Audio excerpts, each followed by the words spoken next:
COVID-19 in the liver. And it really is in keeping with one of the themes that has run through these webinars over the last 5 months, that is focusing on the effect of COVID-19 on different organ systems. So this afternoon we'll be focusing on the liver in our main talk, but our first talk in the usual epidemiology slot is going to be given by Marvin Hsiao. Marvin is a virologist, a principal pathologist in the Division of Medical Virology in the NHLS lab at Registries as well as at UCT. And this is really a groundbreaking study that Marvin is going to present, because this is the first data from South Africa on the seroprevalence of SARS-CoV-2. And as you will see from the data that Marvin presents, it really gives us a great insight as to where we are in the epidemic now. So Marvin's going to present the study, early findings of the SARS-CoV-2 seroprevalence study in antenatal women and people living with HIV. So over to you, Marvin. Thanks very much. Hi, thank you very much, Graham, and Mark for inviting me to the meeting to present our SECURE survey. So the study that we performed was a joint effort between the Department of Health in the Western Cape and the NHLS, and the plan is for us to use the residual laboratory sample to actually get a rapid understanding of the local seroprevalence. So as you can see on the slide, the design is that this is a sentinel surveillance program, and then we are using residual blood samples from primary level routine services that is unrelated to COVID-19, to try and minimize the kind of bias in the sampling. The original plan is that we were going to do 2,000 samples from the antenatal blood grouping. These are the blood sample that gets sent to our hematology laboratories. And then we're going to do, in that 2,000, 1,000 will be from Tygerberg, and then 1,000 will be from the GSH NHLS laboratory. And to supplement this, we also wanted to do 2,000 samples from the routine viral load testing residual samples. And once again, we will try to do a 50-50 split between the two labs. And because our laboratory mainly serviced the Cape Metro sub-district, and when we designed the study, we kind of had the power to actually look at the seroprevalence with the various different sub-districts, although you will see later that we ended up doing some sample from the rest of the province as well. But the most of the finding is going to be restricted to the Cape Metro. And just to bear in mind that the sample were originally taken between 17th of July and 17th of August, with a bulk majority of sample actually in the last week of July and the beginning of August, which I think is just after our peak here in Metro. The sample will retrieve from the laboratory, and we try to do them in a kind of consecutive manner, although sometimes because of storage capacity issue and some of the sample were insufficient for testing. So, this weren't always the case, but we try to take consecutive sample in both of those sampling kind of method that I mentioned above. The assay that we use is the Roche Elexis NT SARS-CoV-2 assay. It is an automated assay that detects IgG and IgM against the N proteins of the virus. So in other words, it measures exposure and not immunity, although there is report that the result does correlate quite well with the neutralization assays. Because it's an automated instrument, we're able to do them quite rapidly, and we literally did most of the seroprevalence study in the matter of a few days. In terms of its performance, it's also important to kind of bear in mind when we look at the seroprevalence data, in terms of the sensitivity and specificity of the test.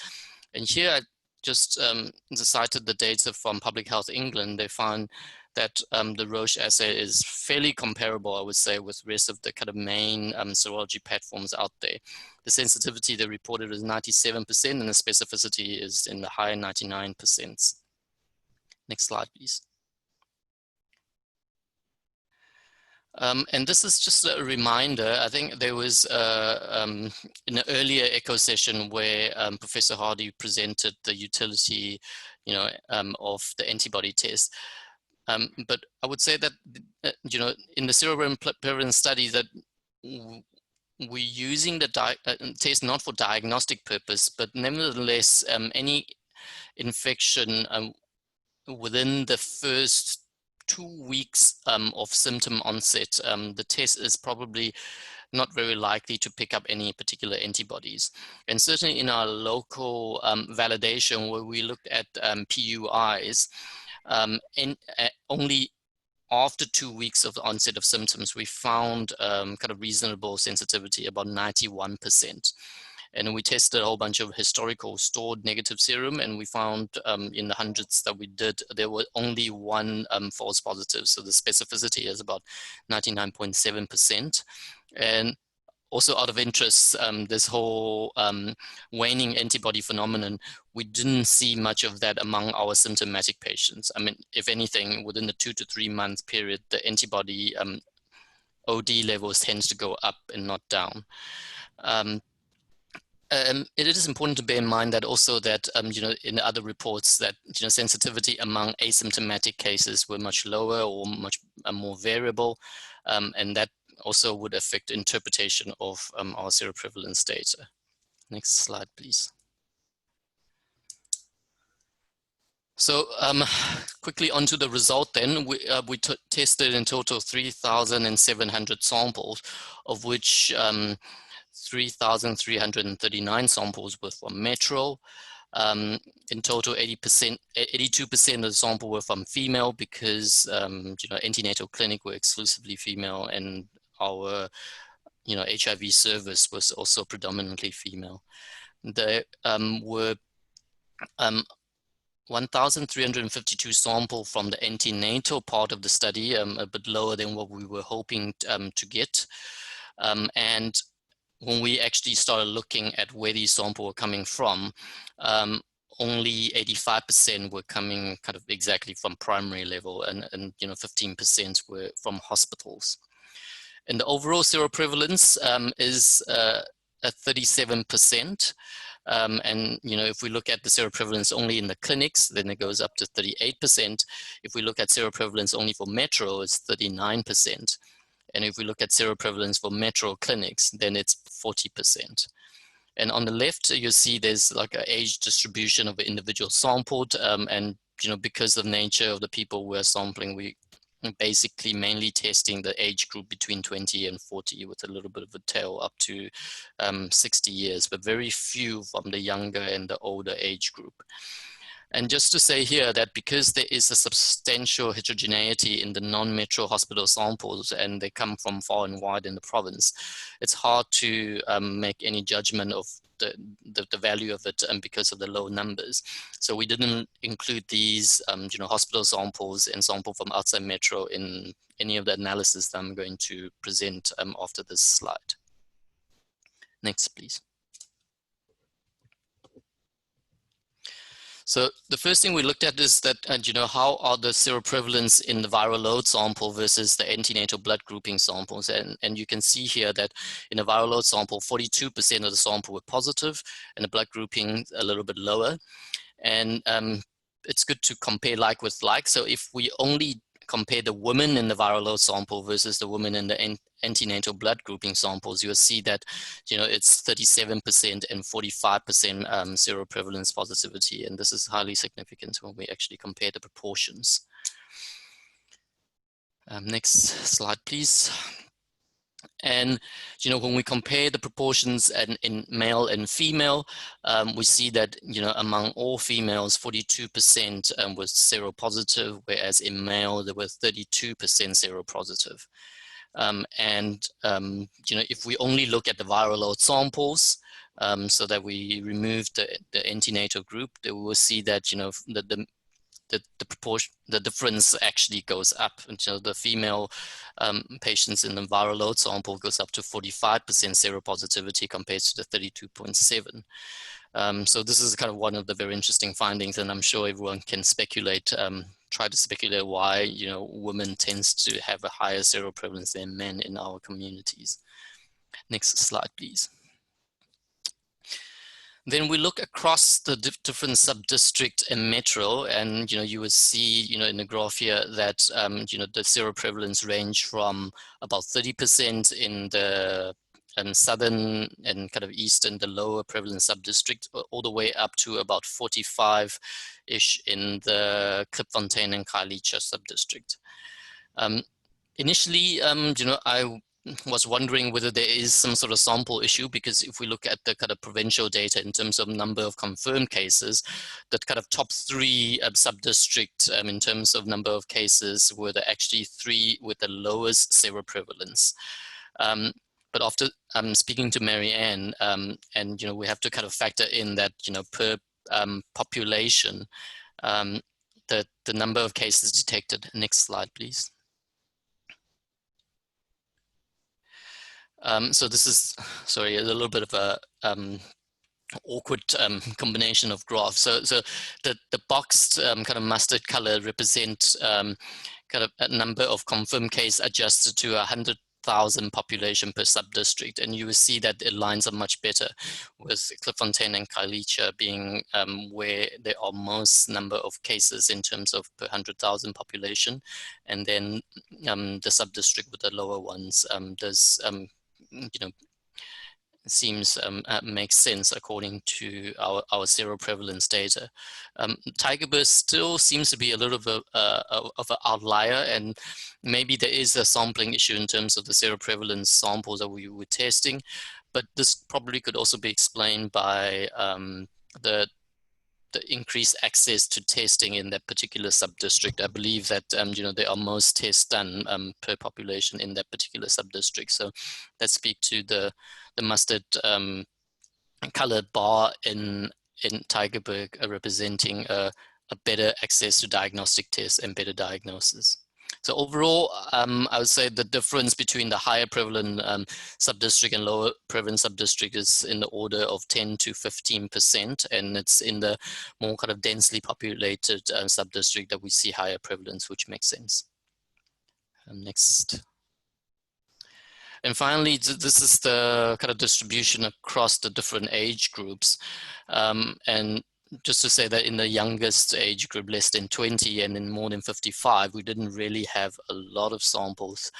But, you know, across the spectrum, you know, these prevalence levels are not a huge difference. But it does point towards, you know, that in terms of understanding the gap, especially, you know, in children where we don't have much data, and going forward, we need to actually, you know, look at the other sero surveys to try and look at the question in terms of younger children and perhaps the elderly as well. Next, please. Right, so it's a short presentation just to summarize that the seroprevalence were higher than at least what I anticipated. The 30% overall was quite interesting. And this could explain our current kind of post-peak epidemiology with the rapid decline in cases, hospitalization and death. The seroprevalence we found that were higher in, you know, people living with HIV when compared to antenatal women and probably general population. They are higher in more densely populated sub-districts, and then they were higher in women when compared to men. And I just want to highlight that because of the population we're sampling, this is still likely an overestimation of the true population seroprevalence. So, you know, if we look across the board and everybody, the seroprevalence is probably lower. And we would need, you know, more work and more serosurvey data. And now with the antibody test, seems available for epidemiological purposes. And, you know, we can probably collect more data to understand the seroprevalence in, you know, the whole country actually a little bit better. And finally, I'd just like to acknowledge, this kind of study is not possible, you know, with a very big group of people. And particularly, you know, the CEO of NHLS, Kami Chetty, she made sure that we have access to the kits. Our registrar, Michelle, who were here late into the night and early in the morning on weekends, and identifying the samples and making sure the test is done.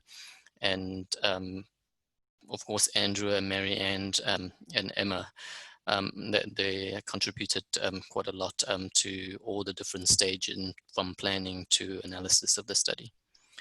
Yeah, thank you very much, and that's it. Right. Thank you so much, Marvin. That was, for presenting that really important and novel data on the webinar.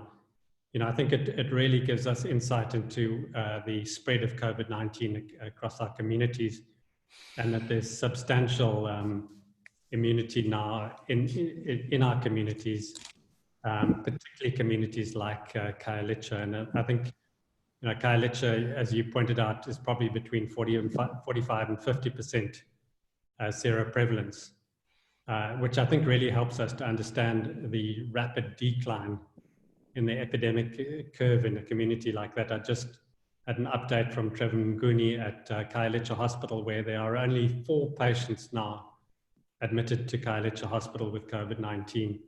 And the hospital obviously serves a population of about 500,000 people. So there's really been a substantial decline in COVID-19 cases in that community. And I think your findings, at least in part, help to explain that decline. So I'm going to ask Marianne Davies and Andrew Bull from UCT Public Health if they want to make, each want to make one comment in response to Marvin's presentation. I'll open it up to Marianne first. Thanks. I think absolute commendation to Marvin for carrying this out, despite all the other pressures that he's had running a virology lab.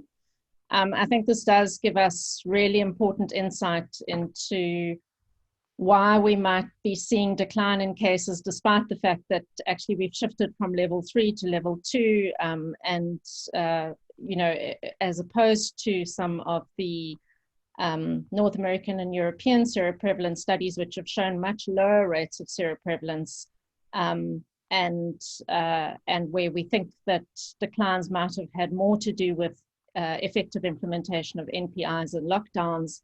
The picture might be a little bit different here, although time will tell. And of course, we do think that there is substantial heterogeneity, and within those communities, even if we have seen very high seroprevalence, there will still be people who have effectively shielded and remain vulnerable. But to go to epi of infectious disease kind of 1A, I think the key thing to remember when, what does this mean in terms of herd immunity, is all about the probability of an infectious person meeting a susceptible person, both within those communities and between heterogeneous communities. And as we, given the heterogeneity in our mixing patterns, and as we have eliminated large numbers of susceptible people, this certainly does impact on what we might expect going forward, although I would very much caution against complacency, as we did last week. Hand over to Andrew in terms of population level implications. Great, thanks, Marianne. I think that's a very important cautionary message, that there are still many people in our communities that are still susceptible. So Andrew, any comments that you want to make? Yeah, I'll just thanks Graham, and thanks Marvin. I think it really was incredible that Marvin made this study happen with all the pressures around waiting for approvals and all the service pressures, and it's fantastic to have these data probably well in advance of any formal population surveys. In terms of actually extrapolating to the population, almost certainly the true population seroprevalence is lower than presented. We don't fully understand the biases in these populations, but just the fact that the HIV patients with the residual specimens from patients who were coming in for HIV tests versus antenatal and between men and women, just the differences there tell us that it's quite complex. We don't know about the age groups that are poorly represented. So a lot of deaths happen in older people, and we don't, it's hard to know from these data what the seroprevalence is in older people. We would hope, well, not hope, but we would suspect that it's relatively flat compared to rich countries because there's more mixing. That's the expectation, but we just don't have confirmation of that. We don't know what to assume about the private sector, so we would surmise that the seroprevalence in the private sector is much lower, and in richer communities is much lower, but it's very difficult. We can remove the mortality in private hospitals from our deaths, but it's very difficult to know the age structure of the population to remove when trying to calculate infection fatality ratios. So we're working with a reference group, and probably in a few weeks we might have quite a statistical model that helps us integrate these data and come up with some population inferences. I think just the note is that it'll almost certainly be quite a lot lower than these data. And just to comment that we would have, with the mortality that we've seen, especially in younger adults than seen elsewhere in the world, we would have expected it to be consistent with a relatively high seroprevalence, together with the comments that Graham, you and Marianne have made about and Marvin, about the curtailment of the epidemic in spite of lessening restrictions. Unless there was a much higher infection fatality ratio than has been seen elsewhere. And I suppose what's also reassuring about these data is they are consistent with our infection fatality ratio being within the bounds of expectation. Thanks. Thank you, Andrew, for those comments. So Marvin, thanks again for the presentation. That's really gives us great insight as to where we are in the epidemic and for the study that you've done. So we're going to move on to our next, our main talk this afternoon, and that's on COVID-19 and the liver, as I said. Our speaker is Wendy Spearman, who you know well, who's been coordinating these ECHO webinars for the last 5 months. Wendy is the head of the Division of Hepatology at Registries and UCT.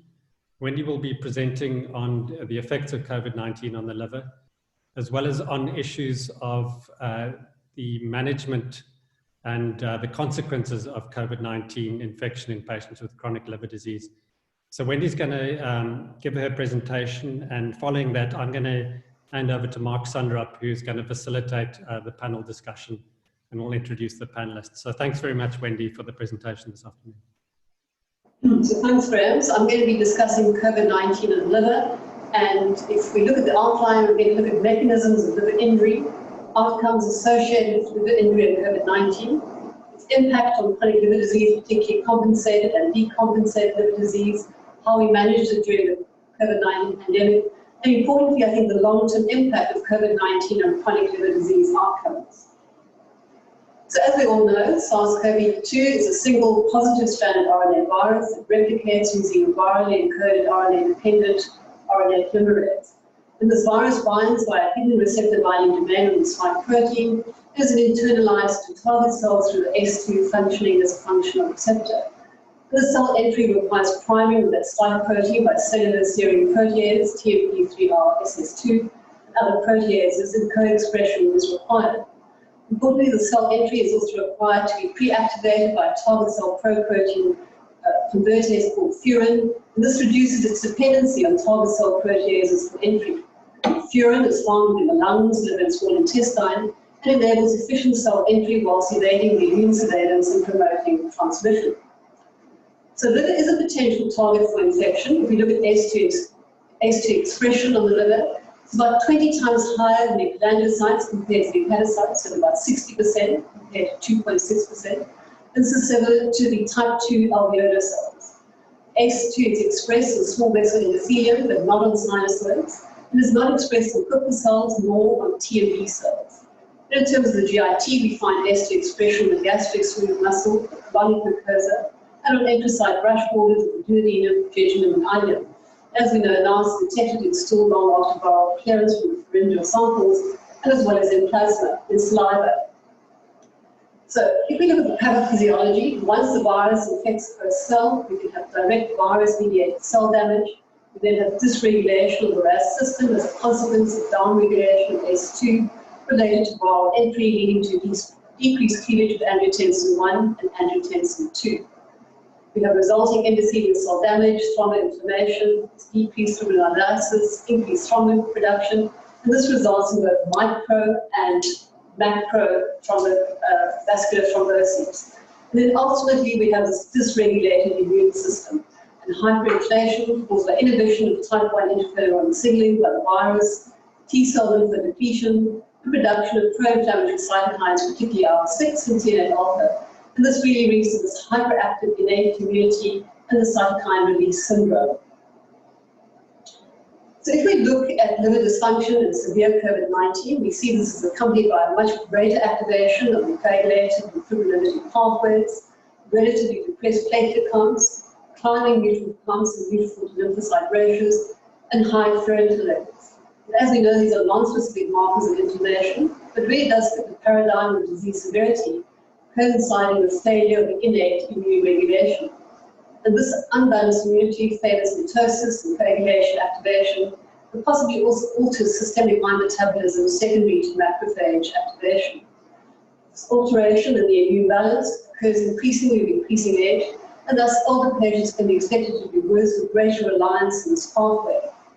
In terms of collateral liver damage from virally induced cytotoxic T cells, the induction of this dysregulated innate immune response is a potential explanation for the association between the range of enzymes and COVID-19 disease severity.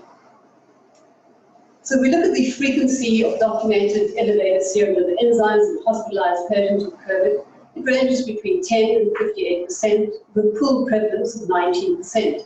Primarily, what we see are elevated transaminases, usually 1 to 2 times the upper limit of normal, and seldom greater than 5 times the upper limit of normal, with AST tending to be higher than ALT. You might see a normal or modestly elevated total bilirubin early in the disease process, but significant increases in serum alkaline phosphatase and gamma-GT are rarely reported. Liver injury in mild COVID-19 is usually transient and does not require specific therapy. Transaminases tend to be mildly elevated on admission and increase during hospitalization. With liver injury being more common in severe COVID-19, and as I will show you, the AST tends to be associated with mortality. In terms of liver impairment on admission, it has not been consistently associated with length of stay, but does correlate with the time of illness onset to admission and adverse outcomes. And rare cases of quite severe acute hepatitis have been described. Low serum albumin levels and hospital admission are a marker of COVID-19 severity. So just looking at the frequency of these liver biochemistry abnormalities on admission and association of outcomes, in terms of AST, one review of 12 unpublished and published reports showed that AST was the most frequently elevated liver enzyme, with 16 to 58% of patients having abnormal levels. It was associated with disease severity as well as mortality. ALT abnormalities were seen in 13 to 39% of patients, once again associated with severity of disease and mortality. And one study showed the risk of in-hospital death was associated with ALT of greater than 40 with OR of 2.87. And low albumin levels have been documented between 38 and 98% of patients, and once again associated with disease severity and mortality. And most of these studies, the abnormal LFTs were not related to GIT manifestations. So just looking in more detail in published reports from the New York Presbyterian Network of 3,300 patients, 2,200 being COVID-19 positive and having acute liver injury, only 6.4% had a severe liver injury as defined by an ALT greater than 5 times the upper limit of normal. And on multivariate analysis, severe acute liver injury was associated with elevated inflammatory markers of ferritin and IL-6. And importantly, severe liver injury was associated with a small severe clinical course, higher rates of ICU admission, intubation, renal replacement therapy, mortality. And in this study, the peak ALT was significantly associated with death or discharge to hospice, controlling for age, BMI, diabetes, hypertension, intubation, and renal replacement therapy. This study from the Mass General, small study of 60 patients, and it really looked at the median liver biochemistry over time. You can see the AST being higher than the ALT, but tracking one another, and really no correlation between AST and creatinine kinase, suggesting this is probably true liver injury rather than necessarily related to muscle. This study from Italy was a multi-center retrospective study, 565 inpatients with COVID-19, and they looked at LFTs at admission and then every 7 days.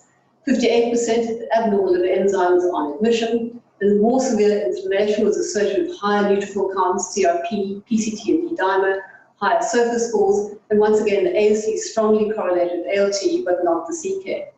Similarly, there was a higher rate of transfer to ICU, acute kidney injury, need for mechanical ventilation, and mortality was 21% compared to 11%. And on multivariate analysis, we see a high risk of the composite endpoint of death or transfer to ICU compared to those with abnormal LFTs, comparing to normal LFTs. This is an interesting study coming from the Hubei province in China. It was a multi-center retrospective study, 10 hospitals. And they looked at the median day from symptoms to acute organ damage. And for acute liver injury here in red, the median time was day 17. So this is after the ARDS, acute cardiac injury, and acute kidney injury. And once again, here we see that the AST is associated with the highest mortality risk. Looking in more detail here, we look at the AST with a level between 40 and 120. The all-cause mortality risk was 4.81, and increased to 14.87 when the AST was greater than 120. And this was adjusted for age, gender, and comorbidities. This is an interesting case report of a 59-year-old lady who was RBD positive. She was virally suppressed, and she presented to the emergency unit complaining of some dark urine, mild temperature of 37.2, but no COVID symptoms, and importantly, no history of hepatotoxins. And of note, at the recent OPD visit, she had normal liver enzymes. Viral markers for hepatitis A, B, and C were negative, and you can see at presentation, she has an AST of 1200, an AST of 690.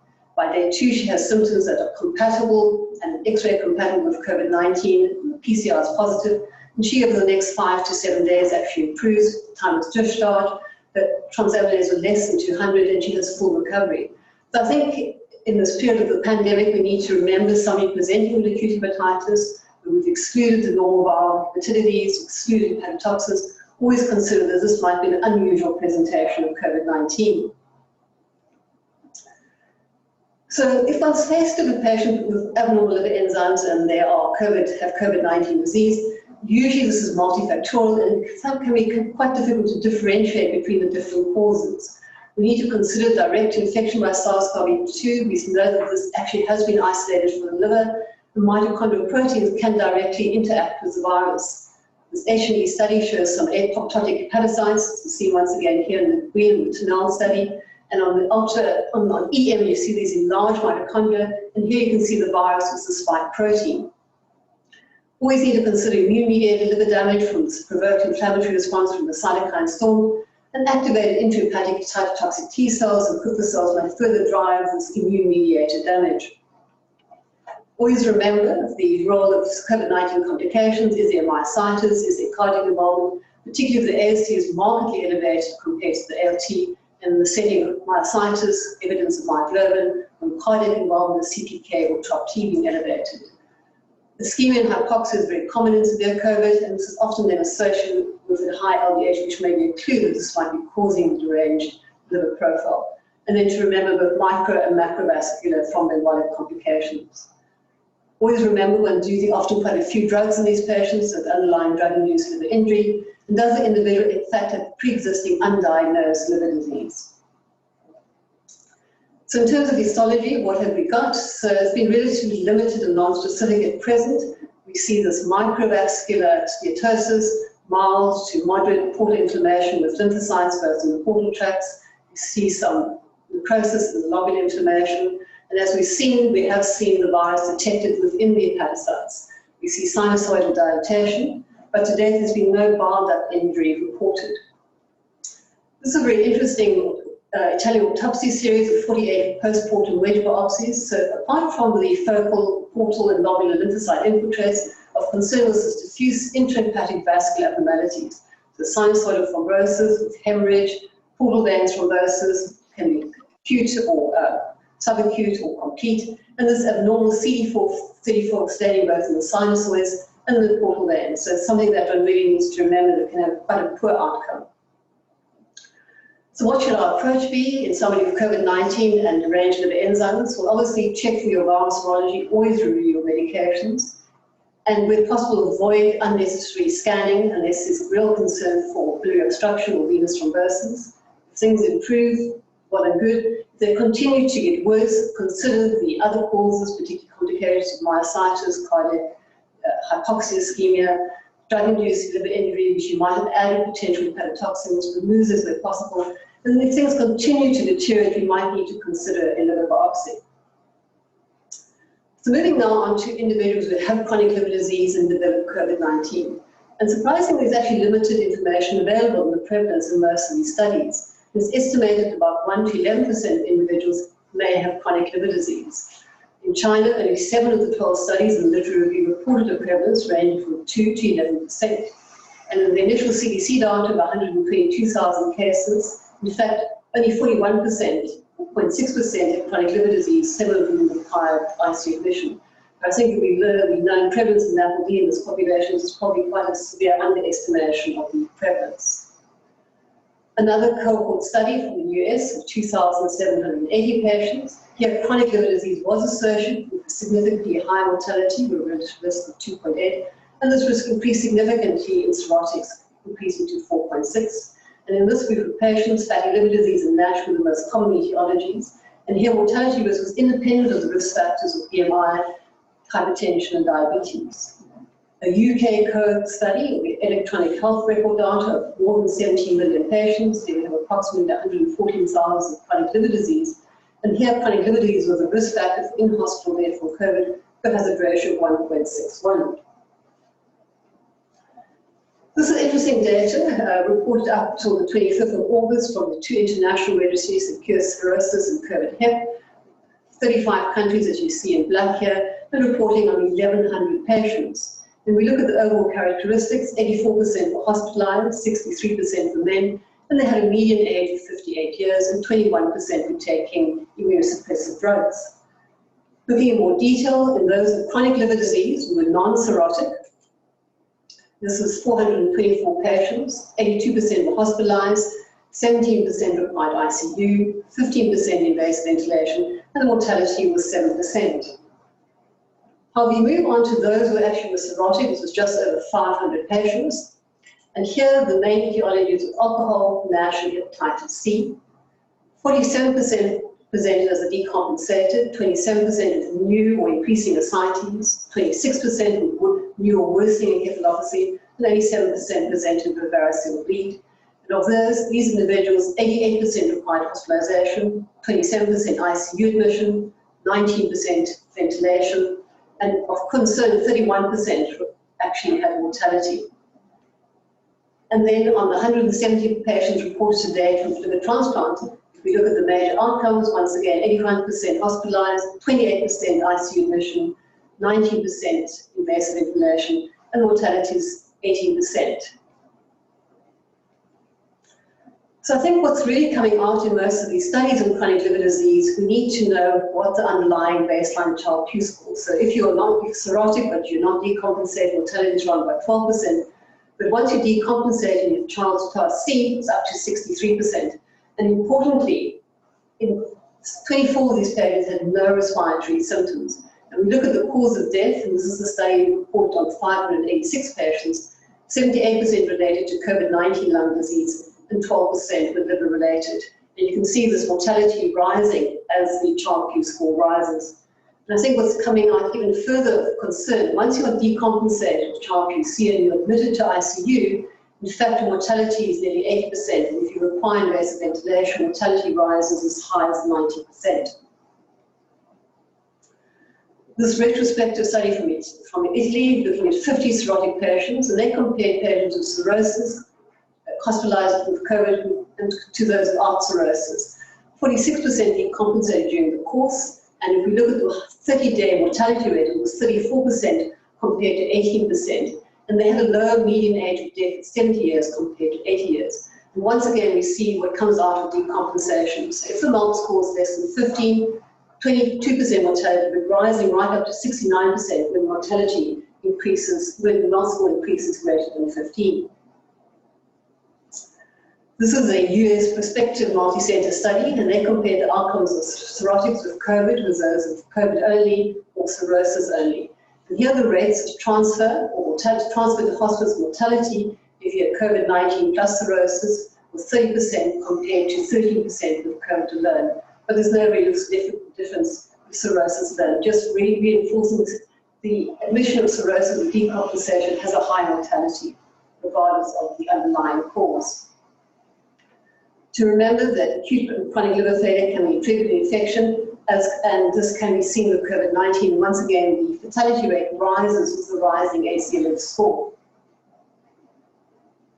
So briefly looking at more individual chronic liver diseases such as viral hepatitis, there's really no evidence that patients with stable chronic liver disease without advanced fibrosis, cirrhosis due to hepatitis B and C have an increased susceptibility or worse outcomes. In the New York Metro, with 5,700, less than 1% of patients had hepatitis B and C. In Wuhan, China, only 2% with 1,000 patients with hepatitis B, and they represented 8.6% of severe cases. In these two registries that I've just commented on, 23% of viral hepatitis. So I think in terms of initiating hepatitis B and hepatitis C therapy, there's really no contraindication in patients without COVID-19. Certainly with hepatitis B, the potential risk, if one's using tocilizumab or steroids, there's a risk of hepatitis B flares, so one should be initiating therapy. And although the guidelines suggest that you want delay DA therapy in patients with COVID-19, what I'll show you in the next few slides is that DA therapy might have some benefits. So this is a meta-analysis of 3 trials, quite small, from Iran, looking at the role of soft clatosphere for COVID-19, and they looked at clinical recovery in less than 14 days, and you can see the overall favor of soft clatosphere. And importantly, if we look at the survival studies, if we look at the meta-analysis here, for those receiving soft clat, the mortality was 5.4% compared to 20%. So these are small studies, but they are encouraging, and we're expecting in September, October this year to have the results of 3 double-blind randomized controlled trials coming from Iran, Egypt, and South Africa, and this should give us data on a cumulative about 2,000 patients. So it's something that potentially has good promise for the future. So what about NAFLD? Most of the data is coming from China. We seem to have a longer viral shedding time, higher rates of abnormal liver biochemistry on admission and during the disease course. And NAFLD seems to be associated with COVID-19 progression with OR of 6.4. If you have obesity and NAFLD, there seems to be a 6-fold increased risk of severe COVID-19, but the known genetic polymorphisms implicated in NASH development and progression are not associated with severe disease. I think overall, NAFLD, particularly those with higher non-invasive fibrosis scores, diabetes and obesity, should be considered as high risk for COVID-19. And this might relate to the increased expression of ACE2 on hepatocytes in these patients and the impaired hepatic innate immune system. What about autoimmune liver disease? So once again, you need to really consider the effect of immune-modulating therapy on COVID-19, as well as the effect of COVID-19 on immunosuppressed patients. Overall, immunosuppressed patients don't seem to be at an increased risk of ARDS. We know they have higher viral titers, they're more infectious, and have prolonged shedding. This is once again coming from those 2 international registries at the time when the total CLD code was 562, and there were 46 patients with autoimmune hepatitis reported. If we look at the death, it was 17% of autoimmune hepatitis compared to 23%. They seem to have less need for invasive ventilation at 13% compared to 20%. Similar ICU admission, lower mortality actually at 75% compared to the total cohort of 91%. And this is against the fact that there were similar numbers of being cirrhotic. So I think what comes down to is one probably shouldn't preemptively reduce immunosuppression in an attempt to reduce risk. In terms of the disease flare, one probably requires biopsy confirmation before just increasing immunosuppression. And if one needs to minimize systemic mucopolysaccharides exposure, one can consider the use of budesonide as first-line agent to induce remission in individual presenting severe flare.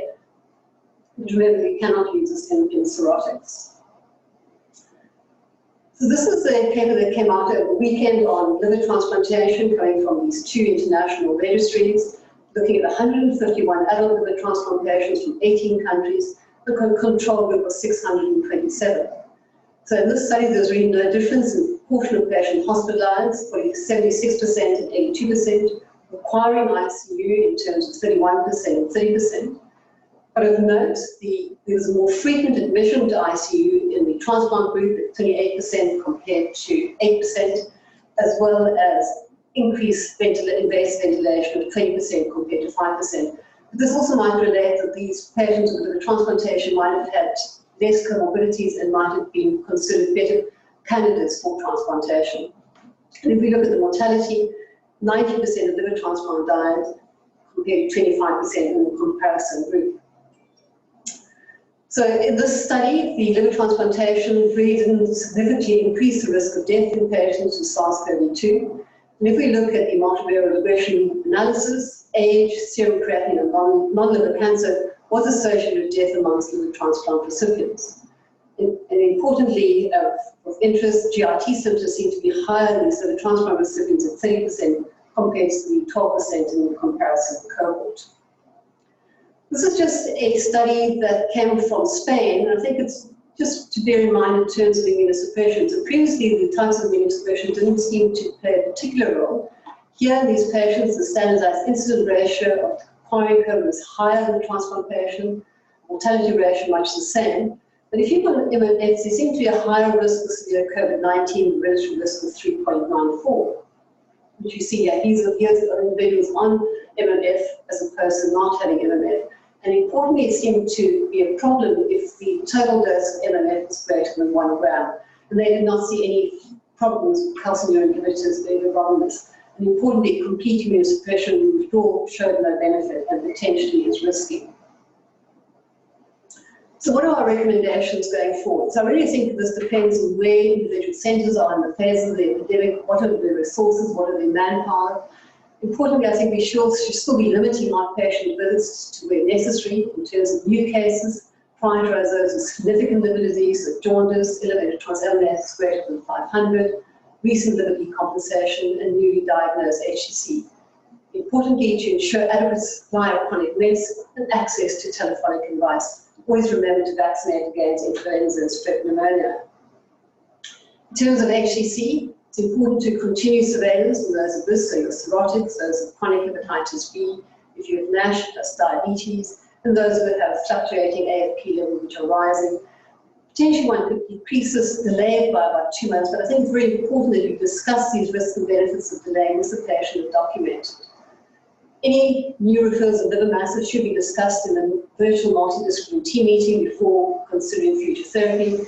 And in terms of systemic therapy, later therapies and surgical resection, these really should not be postponed. So what about your patients who are decompensated? Do you evaluate them? What about our patients on the transplant list? And once again, this depends on what your resources are like. You definitely will have to prioritize those with high amount scores, risk of decompensation or liver cancer progression. But we need to remember what are your resources. They're going to be intensive, requiring ICU, theatre, bloods. And one needs to remember the reduction in organ recovery not only as a result of institutional resources limitations, but also the risk of donor-derived disease transmission. You should have a low threshold for admitting transplant-related patients with COVID-19, and always remember to screen for SARS-CoV if there's a new decompensation or acute or chronic liver failure. Remembering 24% had no respiratory symptoms. Those with complications, pulmonary complications called pulmonary hypertension often require aggressive airway management. What about endoscopy? I think in terms of variceal management, where possible rely on non-selective beta blockers and reserve the endoscopy and variceal banding for those who have recently entered a variceal eradication program. In terms of other procedures, we really need to individualize the risks and benefits both for patients and staff, but they should not be absolutely contraindicated. And then this question of anticoagulation. As we know, of advanced liver disease, there's a risk of coagulopathy and increased venous thromboembolism. And so SARS-CoV-2 potentially in cirrhotics has a potentially increased cumulative risk of post-thrombotic complications. So in terms of low molecular weight heparin, we know there's survival benefit in patients with portal vein thrombosis and decompensation. Systemic review really showed no excess of bleeding events, including variceal bleeds in anticoagulated patients with cirrhosis and developed portal vein thrombosis. And a recent multi-center Italian study showed that 80% of cirrhotics with COVID-19 received low molecular weight from the prophylaxis with no evidence of major complications. So I think at this point there's no contraindication in hospitalized cirrhotics. And what we don't know is yet, do they need early treatment with enhanced or therapeutic anticoagulation? So what about liver transplant patients with COVID? I don't think we should be reducing immunosuppression or stopping MLF. This can precipitate acute rejection. We should always be aiming for minimal immunosuppression as much as possible. Emphasize infection prevention measures. Where possible, monitor liver graft function and immunosuppression levels remotely. Once again, ensure an adequate supply of immunosuppressants and have a lower threshold for testing for COVID-19. What about patients who do have it? I think one needs to remember that we're looking at mortalities between about 18 and 25%. In terms of lowering the overall level of immunosuppression, I think the same rules apply. If there's drug-induced lymphopenia and superimposed bacterial infections or fungal infections, we typically try and decrease the antimetabolites. Acute kidney injury is more common in these transplant recipients, so one needs to monitor these levels in hospital and reduce dosage if necessary. Always consider drug-drug interactions. Who's deranged liver evidence, do not presume acute serorejection without biopsy confirmation. And then importantly, the anti-IL-6 therapeutics have not been shown to increase the risk of acute serorejection. And then just finally, I think we need to remember this is going to, the impact of COVID-19 is going to be with us for several years. We've come really through this first wave and we've been overwhelmed with COVID-19, we've been delaying, seeing patients, and we're now going to be seeing this increasing presentation of decompensations, patients falling off the waiting list, having to cope with backlog deferred visits, and then long-term down the line in the next few years, the consequence of misdiagnosis, failure to initiate antibiotic therapy, immunosuppressive therapy, failure to appropriately screen for cancer. And I think particularly in countries that haven't as yet got on top of their viral hepatitis liver national programs, this is going to have a profound effect on that. But I think at this stage, I'm going to open it up to discussion, and then back to Mark. Wendy, thank you very much for an absolutely superb overview of a topic that is in fact quite transversal to many issues of general management, particularly around immune suppression. I want to start off with some of our panelists, and first of all, it's my absolute pleasure to welcome Professor Luca Valenti. Luca is a professor of internal medicine, Department of Pathophysiology and Transplantation at Università degli Studi Milano. So I think it would be right for me to say buongiorno and grazie mille, Luca, for joining us this afternoon. Luca is also editor-in-chief of Liver International, and Luca based in a city where the impact of SARS-CoV-2 was significant. Luca, we'd love your comments and perspectives, and in particular, if we could ask you maybe just your own experiences around liver transplantation, managing immune suppression. Also, whether you think NAFLD-NASH is a surrogate marker for the metabolic syndrome that puts patient at risk of more severe disease, or whether it's the actual liver disease. And lastly, if we may lean on you because you were a co-author on the NEJM paper in June on the GWAS study looking at factors predicting for severe respiratory failure with COVID-19. We can get your perspectives on that study as well, please. Over to you, Luca. Well, thanks to you for the very kind invitation to this seminar.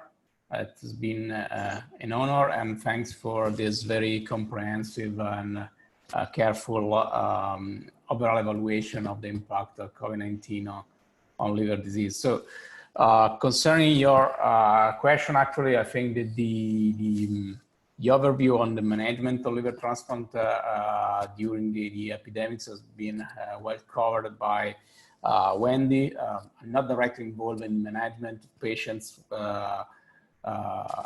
after liver transplant, actually, so I have no specific comments on this topic beyond those that were raised during the presentation. So concerning the possible impact of metabolic risk factors, fatty liver disease on the severity of COVID-19, as highlighted during the presentation, there have been some reports showing that diagnosis of fatty liver disease before, but mostly estimated at the disease onset by liver enzymes was associated with a worse prognosis.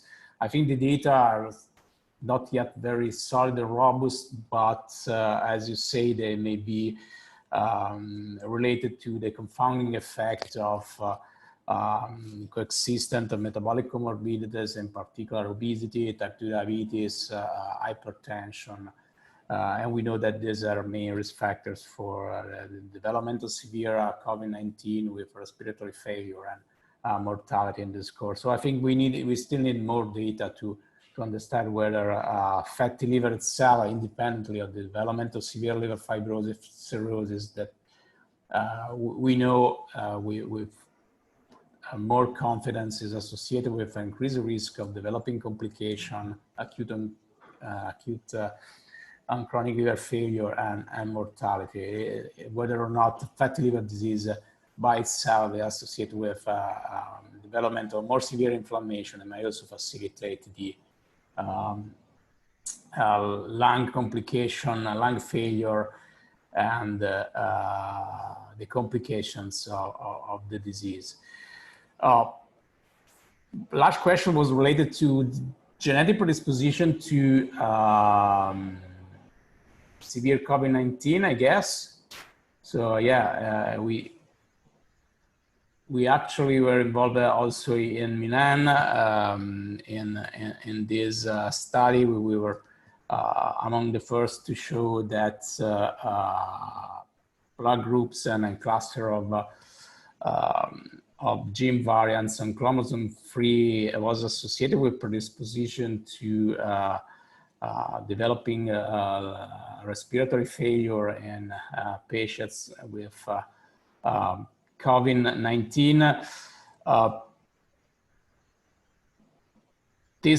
I think it may be useful to better understand the pathogenesis of the complication of the disease. In particular, there are ongoing studies trying to understand whether the predisposition to severe disease related to non-zero blood groups is related to increased levels of von Willebrand factors and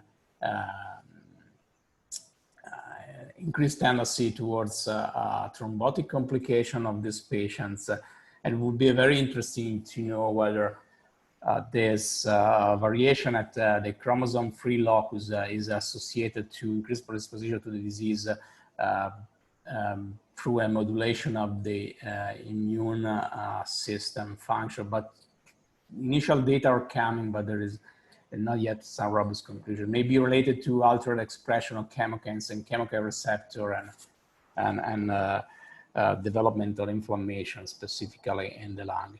We don't yet know. We have preliminary data suggesting that this may also be true in concerning the predisposition towards liver-related complication and mortality and complication in patients with liver disease, but there is not yet robust data related to the impact of genetic predisposition on the risk of complications in patients with liver disease. But I would say that probably we will observe the same impact of these genetic variants also in patients with liver disease.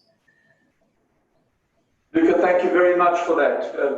Moving right along to our next panelist, we move to Dion Levin, a senior consultant and gastroenterologist in the Division of Gastroenterology in the GIT clinic. Dion worked in the COVID service. Dion, your perspectives and comments, and if you may just give us your perspective on some information that seems to have been out there around the issues of GI symptoms, particularly diarrhea, as part of your presentation, being a predictor of a more severe course for COVID.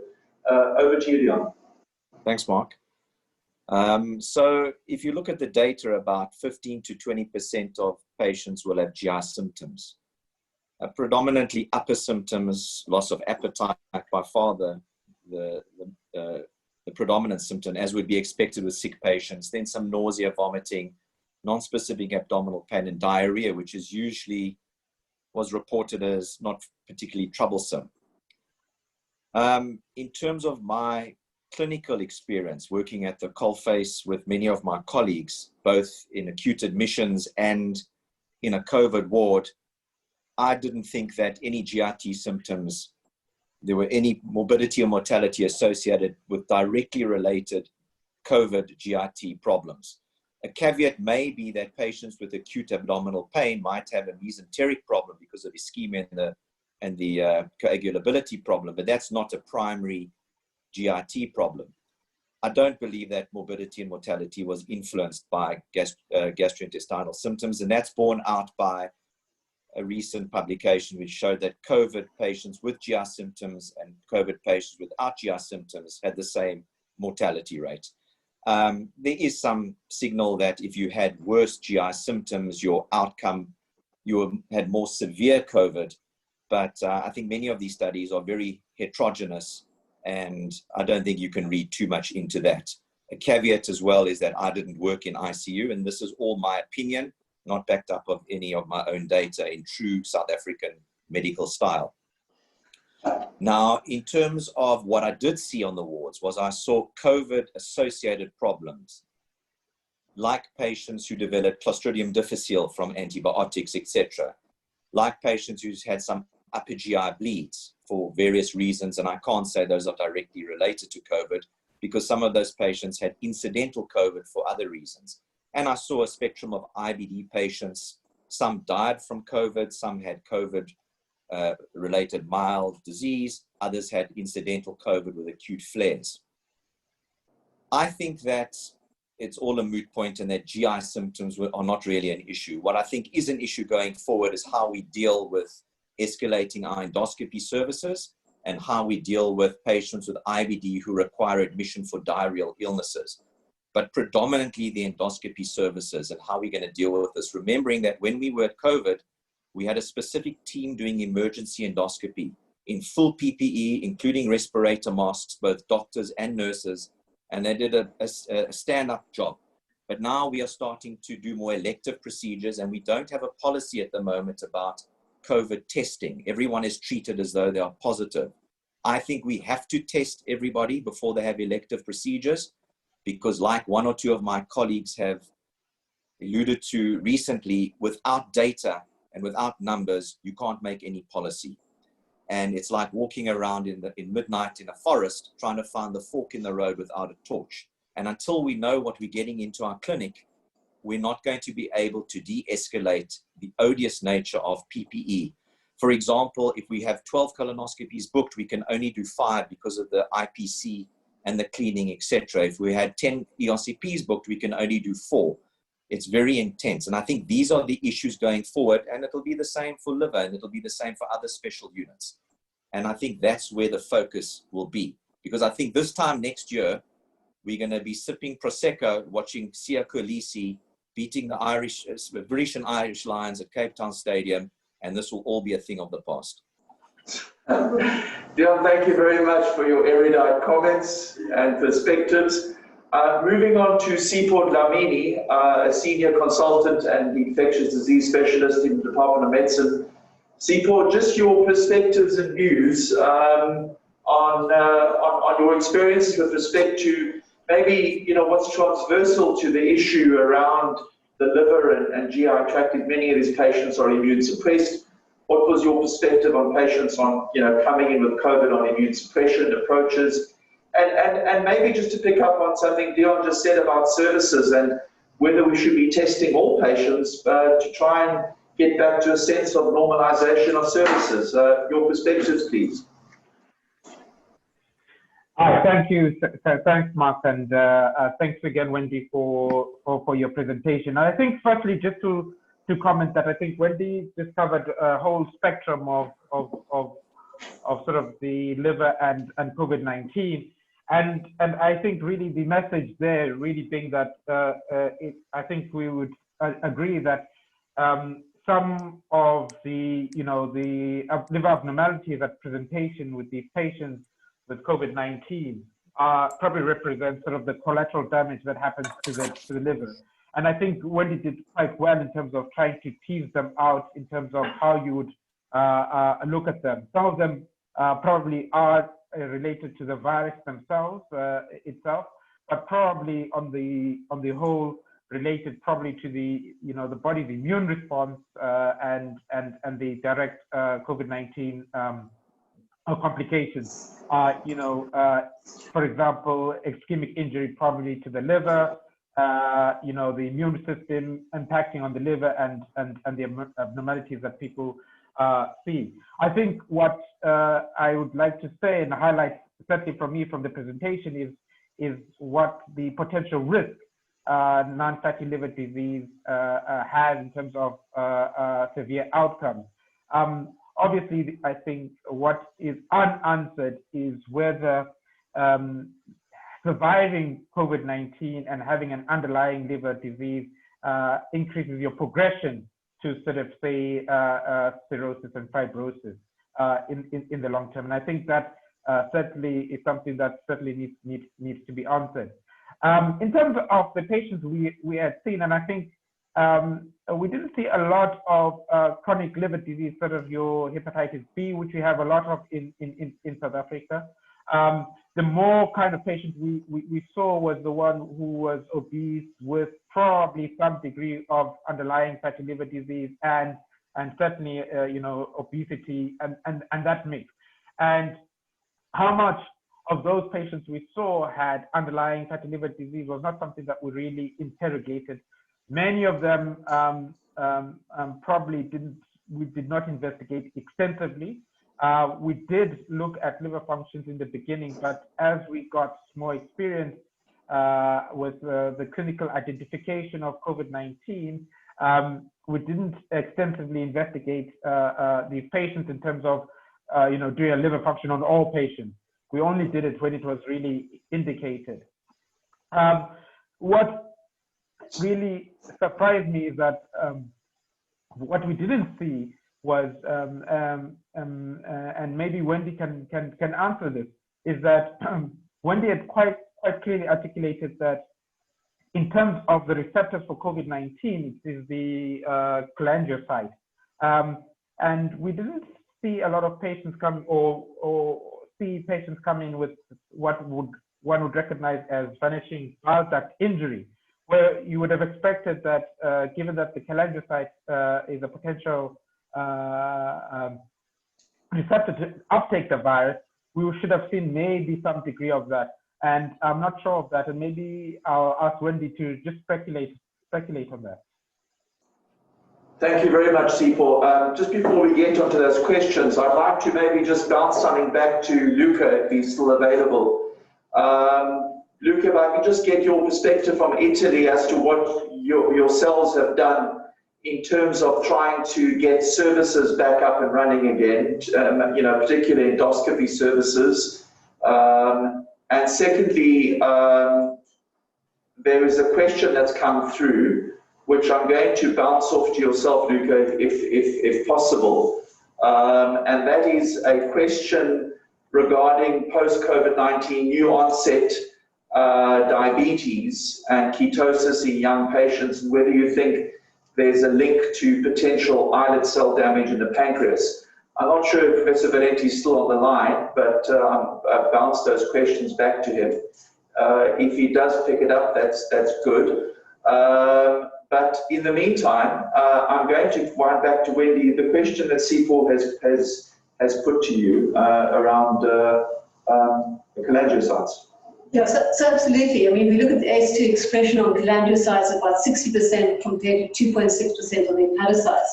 And in fact, in all the histology, we haven't actually seen, well, the limited histology, but there hasn't been bile duct injury, there hasn't been loss of bile ducts. And if you look at the biochemistry, in fact, it's unusual for significant rise in the alpha-phospho gamma GT, or the gamma GT can go up in association with severity, but there can be other things causing that. So it's been postulated that the expression on the cholangiocytes might actually affect viral entry in terms of catalytic transporters. It might also affect the immune response. But certainly, as you've seen in clinical, there's actually no evidence of bile duct injuries, which is not completely explained. So it seems to be more a functional effect on the cholangiocytes rather than a destructive change. Thank you. Luca, I'm just going to repeat those two questions to you, if it's okay. The one is just your experiences locally in Italy about getting services back up and running, particularly endoscopy services. What has your process been? And then, if you can, there's a question that's come through. There seems to be this bump up in seeing young patients presenting with type 1 diabetes for the first time post-COVID.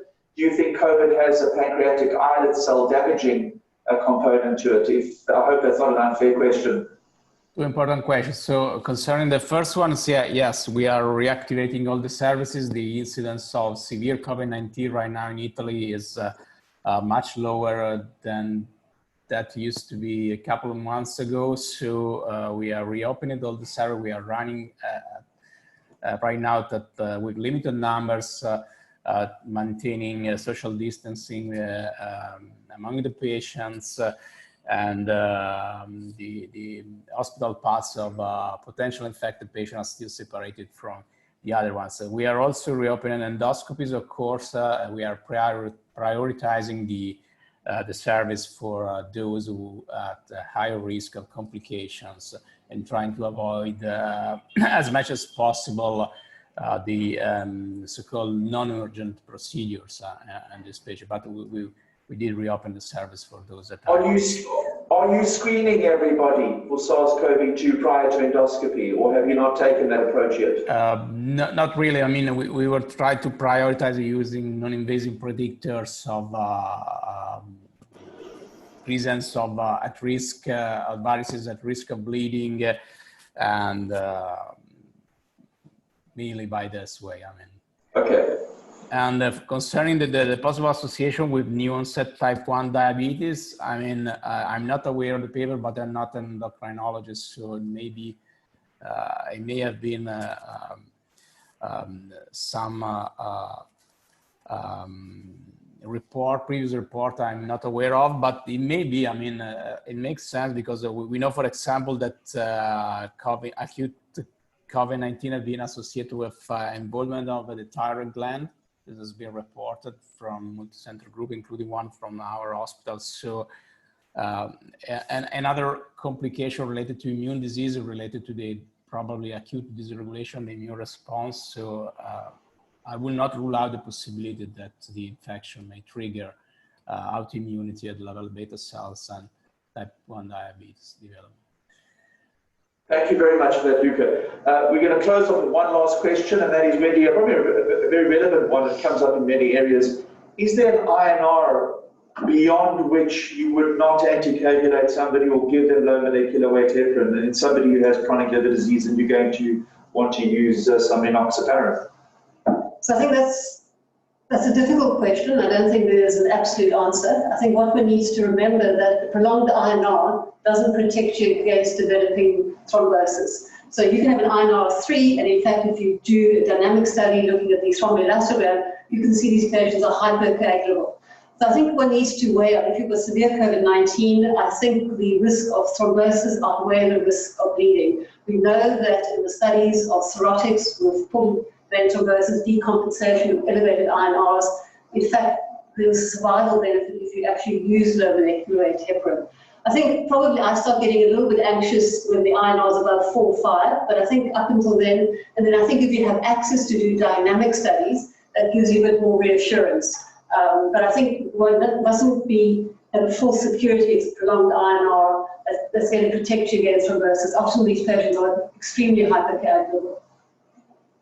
Wendy, thank you very much, and to everyone who participated and attended this afternoon, thank you very much for doing so. A special thanks and grazie mille to Luca Valenti from Milano. Thank you, Luca, for giving up your time. To our local panelists and colleagues, Dion Levin, Sigurd Levini, thank you. To our speaker, Wendy Spearman, thank you. And we will see you again next week. The schedule for next week is that there is going to be a presentation by Professor Kirtan Data and his team, presenting the first data on the autopsy findings in patients with SARS-CoV-2. Have a good week and keep warm. Thank you. Bye-bye.